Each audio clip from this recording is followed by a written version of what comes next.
Kahirapan.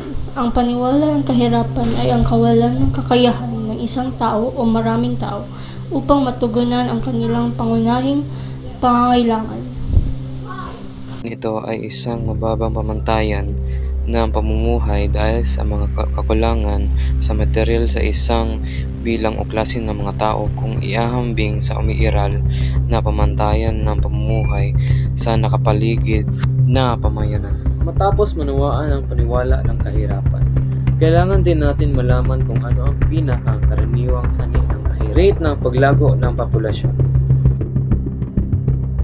Ang mataas na rate ng kapanganakan ay mga re-resulta sa pagtaas ng populasyon ng isang bansa na magiging malaki. Kung ang rate ng paglago na ito ay hindi proporsyonal sa paglago ng ekonomiya, kung gayon ito ay magre-resulta na pagtaas ng rate dito sa bansa.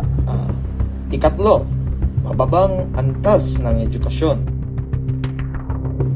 Ang mga komunidad na may mababang antas ng edukasyon ay may kakulangan sa sapat na mga kasanayan, pananaw at kaalaman. Ito ang pagtaas ng kawalan ng trabaho at kahirapan.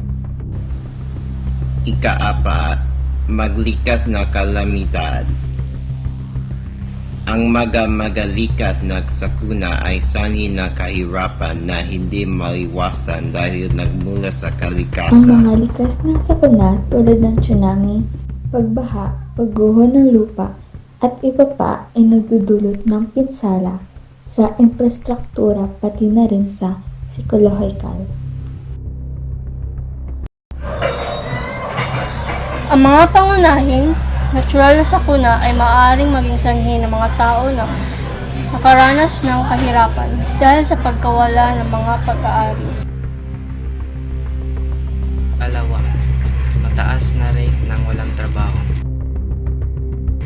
Ang limitadong trabaho ay nagdudulot ng mataas na kawalan ng trabaho sa isang Ang bansa. pagtaas ng kawalan ng trabaho ay maaaring magdulot ng ibang mga problema na nakakagambala sa publiko. Halimbawa, ang paglitaw ng mga magkasala ng krimen, pulubi at iba pa.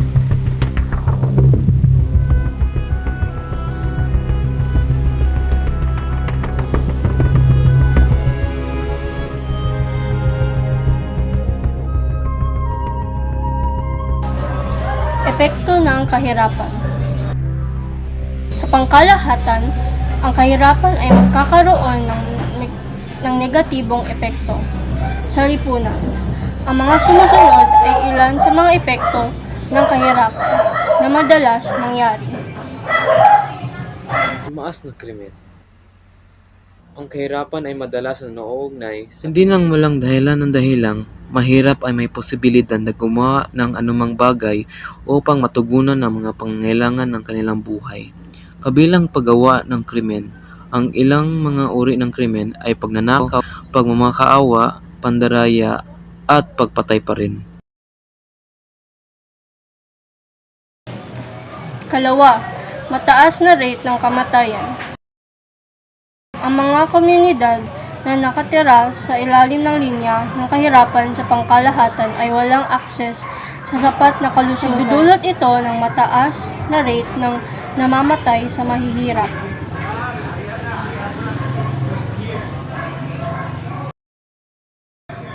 Kaya nagtanong kami ng 2 tao kung ano ang kanilang masabi tungkol sa kahirapan. extreme poverty here in the Philippines cause a lot of things. For example, disorder, chaos, unemployment. Also, it also may cause mental health problems.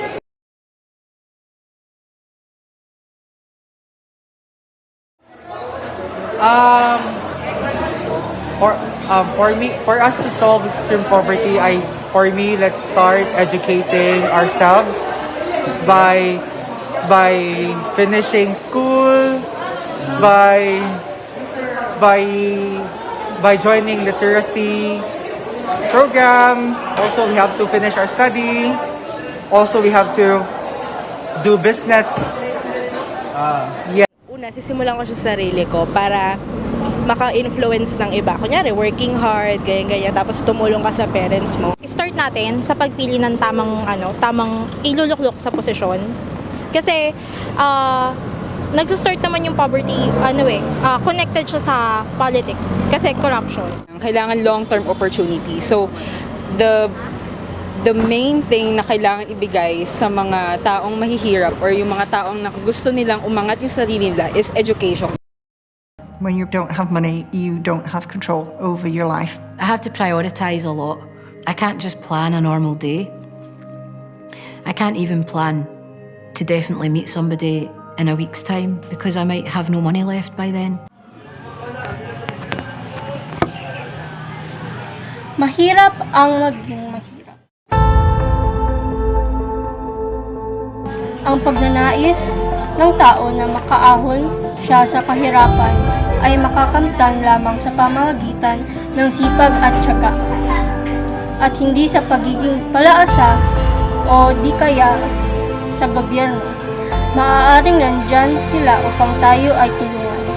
Subalit, nasa atin pa rin ang daan upang tayo ay umasenso at may marating sa buhay.